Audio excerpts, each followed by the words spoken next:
Ciao, bonjour à tous et bienvenue dans ce nouvel épisode de Dans la peau d'un sprinter, le dernier de la saison 4. J'espère que vous avez passé une très bonne saison sportive.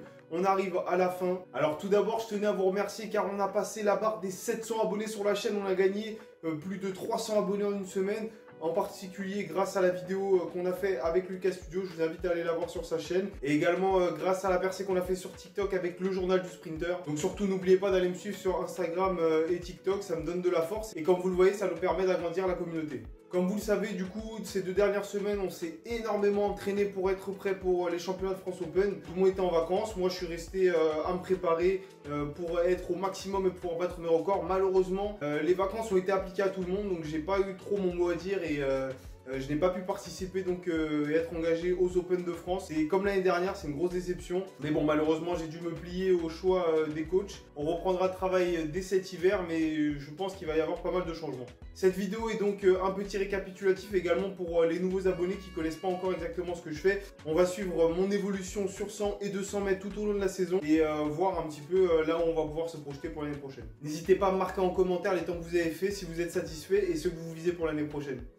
On commence la saison avec le premier tour des interclubs, donc premier tour que j'avais couru avec déjà une petite gêne au niveau de l'ischio et le dos bloqué. Au final, on s'en sort plutôt pas mal avec un 22,51. Je vous laisse voir la course.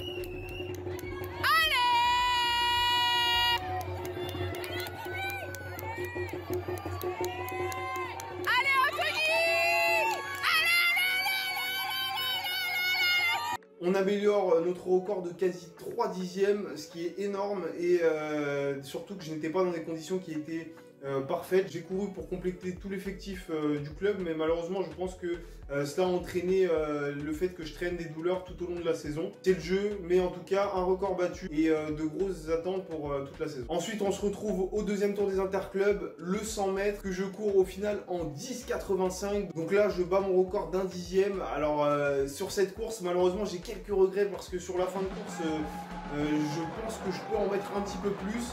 Mais bon, le chrono est satisfaisant, il me permet de faire la saison sereinement, me qualifier directement vers les LIFA et surtout me faire rentrer directement dans le top 50 des Français sur 100 mètres. Donc tout au long de la saison, malheureusement j'ai traîné une tendinite comme je vous le disais un petit peu avant. Donc cette tendinite au tendon d'Achille était déjà présente lors donc, du deuxième tour des interclubs. Mais cela ne m'a pas empêché de faire des protocoles afin de minimiser la douleur un maximum et d'avancer au fur et à mesure de la saison, car sinon ça demandait un arrêt qui était trop long étant donné qu'on allait enchaîner départementaux, régionaux et l'IFA cette année. Donc le fait d'enchaîner laisse très peu de place au repos, on a 3 semaines d'affilée, donc il faut être en forme et avoir une sorte de forme stagnante pour pouvoir réussir à toujours pousser un petit peu plus et surtout à essayer d'aller gratter des records. Donc on enchaîne avec les régionaux. Alors le 100 mètres c'était assez compliqué car il y avait des conditions un petit peu étranges. Au final je fais 11,02, il y a eu une tempête etc. Il n'y a pas eu de finale du coup parce que les conditions météorologiques étaient vraiment trop catastrophiques.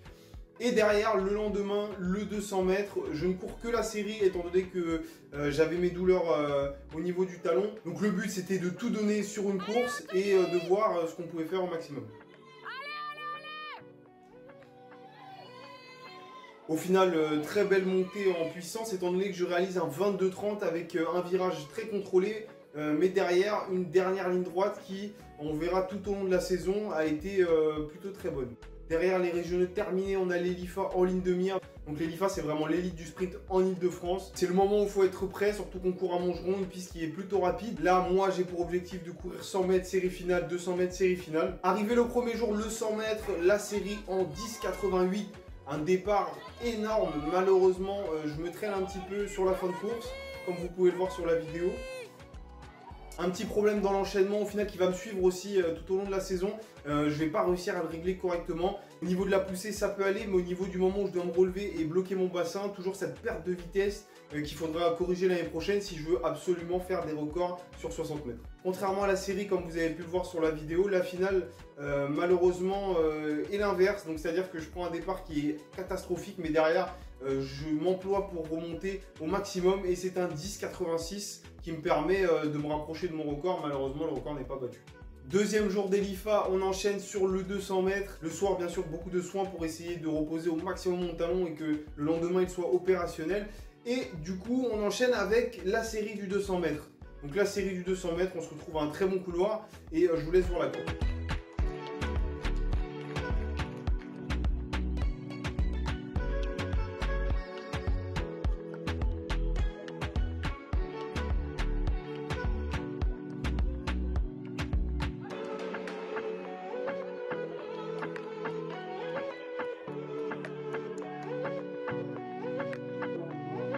22-14 au final sur la série, un chrono qui me permet de battre de nouveau mon record sur 200 mètres et surtout qui me permet de me rapprocher des 21 secondes. 21 secondes que je veux absolument aller chercher en finale étant donné que je sens que j'ai de bonnes sensations malgré le fait que je sois diminué par mon tableau. On arrive en finale et c'est un 21,98 qui tombe, vanté certes, mais un 21,98. Le contraire rempli, on est passé en 21, on a mis un petit peu plus de rythme dans le virage, mais vraiment on voit qu'on est capable de courir en 21, donc c'est une très bonne nouvelle, que ce soit pour la suite de la saison et également pour l'année prochaine. 3 jours plus tard, on se retrouve à Trappes avec un petit peu de repos pour de nouveau un 200 mètres. Et l'objectif, comme d'habitude, améliorer son record à chaque meeting. À chaque fois que je vais dans un meeting ou un championnat où j'ai mis un point rouge, il faut que je batte mon record. Et c'est chose faite avec un 22-12. Donc on améliore un petit peu le record. Mais au niveau des intentions, cette fois-ci, j'ai fait le virage à 200%. Malheureusement, je vais manquer un petit peu de jus sur la fin. Forcément, il y a eu les LIFA. Forcément, j'ai pas l'habitude de courir le virage aussi rapidement. Mais je suis vraiment satisfait quand même de pouvoir me rapprocher toujours des 21 et surtout d'améliorer mon record. On arrive sur les dernières courses de la saison avec le meeting de Montreuil, très gros meeting. Au final, je fais 10,88 et je ne passe pas en finale. Je ne bats pas mon record en plus. Encore une fois, des détails techniques à corriger et une forme qui commence à baisser. On sent la fatigue qui arrive.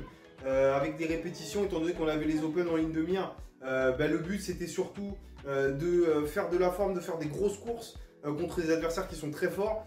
Mais au final, tout ça pour pas grand chose. On peut le voir sur la course, malgré un très bon départ, derrière je me crispe énormément. J'en ai sous le pied, je sais que je peux aller plus vite, mais malheureusement je n'arrive pas à mettre ça en forme sur la piste. On a beaucoup de boulot, mais l'avantage c'est qu'on sait sur quoi on doit travailler et on va l'améliorer. Dernier meeting également sur 200 mètres avec Nogent-sur-Marne, un 22-13, donc on n'améliore pas notre record, on est vraiment à tout proche, donc à 1 centième. Une très belle course sur la fin. Malheureusement, je fais un virage qui n'est pas extraordinaire. J'avais les douleurs qui étaient quand même un peu plus vives à ce moment-là au niveau du talon. Donc on peut le voir sur la course que mon virage est assez lent, mais derrière, je renvoie, je force et je vais gagner cette course.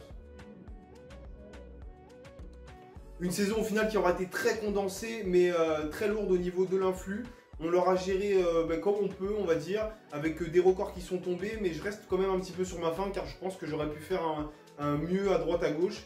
Mais c'est pas grave, on sait sur quoi on va bosser, surtout on connaît les objectifs pour l'année prochaine. On passe quand même National 4 et National 3 sur certains chronos, donc on arrive dans des courses qui vont être de plus en plus rapides avec des gens qui sont de plus en plus costauds. C'est ça que j'aime et c'est ça qui va me galvaniser car vous allez me voir monter de plus en plus l'année prochaine. Je vous présente un tableau récapitulatif des chronos que j'ai fait cette année. Donc au final, on peut voir que j'ai été assez constant, qu'il y a eu certains moments justement où il y a eu des pics, mais que derrière ça a plutôt stagné. Donc le but ça aurait été d'atteindre un pic aux Open encore une fois. J'ai pas eu la chance de pouvoir le faire, mais pas de panique, l'année prochaine, ne vous inquiétez pas, on y sera. Merci à tous, ça a été une très grosse année, on a vraiment beaucoup bossé, on a battu nos records sur toutes les distances. Rendez-vous pour la salle l'hiver prochain, surtout pour le 6 secondes sur 60 mètres. Surtout n'oubliez pas de me suivre sur TikTok et Instagram, je vous posterai des réels tout au long des vacances. Sur ce, je vous souhaite un bon repos, je vous dis à l'année prochaine. Ciao.